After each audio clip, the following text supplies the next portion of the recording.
स्त्री का विश्वास। एक स्थान पर एक ब्राह्मण और उसकी पत्नी बड़े प्रेम से रहते थे, किंतु ब्राह्मणी का व्यवहार ब्राह्मण के कुटुंबियों से अच्छा नहीं था।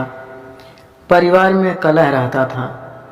प्रतिदिन के कलह से मुक्ति पाने के लिए ब्राह्मण ने माँ बाप भाई बहन का साथ छोड़कर पत्नी को लेकर दूर देश में जाकर अकेले घर बसाकर रहने का निश्चय किया। यात्रा लंबी थी। जंगल में पहुंचने पर ब्राह्मणी को बहुत प्यास लगी। ब्राह्मण पानी लेने गया। पानी दूर था, देर लग गई। पानी लेकर वापस आया तो ब्राह्मणी को मरी पाया। ब्राह्मण बहुत व्याकुल होकर भगवान से प्रार्थना करने लगा। उसी समय आकाशवाणी हुई कि ब्राह्मण, यदि तुम अपने प्राणों का आधा भाग इसे देना स्वीकार करे तो ब्राह्मणी जीवित हो जाएगी। ब्राह्मण ने यह स्वीकार कर लिया। ब्राह्मणी फिर से जीवित हो गई। दोनों ने यात्रा शुरू कर दी। वहां से बहुत दूर एक नगर था। नगर के बारह में पहुंचकर ब्राह्मण ने कहा, प्रिय तुम यहीं ठहरो, मैं अभी भोजन लेकर आता हूँ। ब्राह्मण के जाने के बाद ब्राह्मणी अकेली रह गई। उसी समय बारह के कुएं पर एक लंगड़ा किंतु सुंदर जवान रहट चला रहा था। ब्राह्मणी उससे हंसकर बोली, वह भी हंसकर बोला। दोनों एक दूसरे को चाहने लगे। दोनों ने जीवन भर एक साथ रहने का प्रण कर लिया। ब्राह्मण जब भोजन लेकर नगर से लौटा तो ब्राह्मणी ने कहा, यह लंगड़ा व्यक्ति भी भूखा है, इसे भी अपने हिस्से में से दे दो। जब वहां से आगे प्रस्थान करने लगे तो ब्राह्मणी ने ब्राह्मण से अनुरोध किया कि इस लंगड़े व्यक्ति को भी साथ ले लो, रास्ता अच्छा कट जाएगा।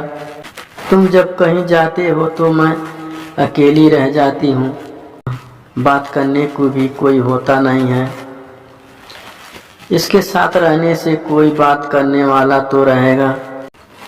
ब्राह्मण ने कहा, हमें अपना भार उठाना ही कठिन हो रहा है, इस लंगड़े का भार कैसे उठाऊंगा। ब्राह्मणी ने कहा, हम इसे पिटारी में रख लेंगे। ब्राह्मण को अपनी पत्नी की बात माननी पड़ी।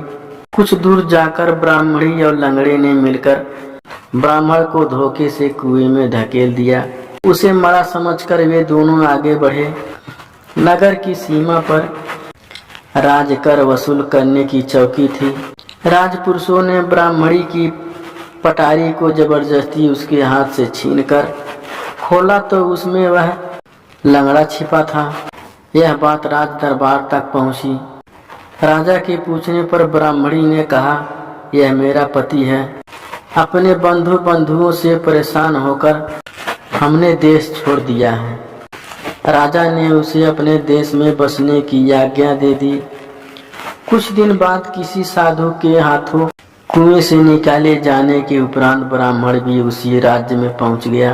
ब्राह्मणी ने जब उसे वहां देखा तो, मेरे पति का पुराना बैरी है, इसे यहाँ से निकाल दिया जाए या मरवा दिया जाए।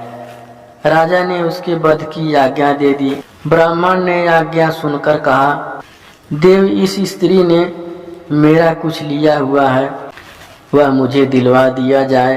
राजा ने ब्राह्मणी को कहा, देवी, तूने इसका जो कुछ लिया हुआ है सब दे दे। ब्राह्मणी बोली, मैंने कुछ भी नहीं लिया। ब्राह्मण ने याद दिलाया कि तूने मेरे प्राणों का आधा भाग लिया हुआ है, सभी देवता इसके साक्षी हैं। ब्राह्मणी ने देवताओं के भय से वह भाग वापस करने का वचन दे दिया, किंतु वचन देने के साथ ही वह मर गई। ब्राह्मण ने सारा वृत्तांत राजा को सुना दिया।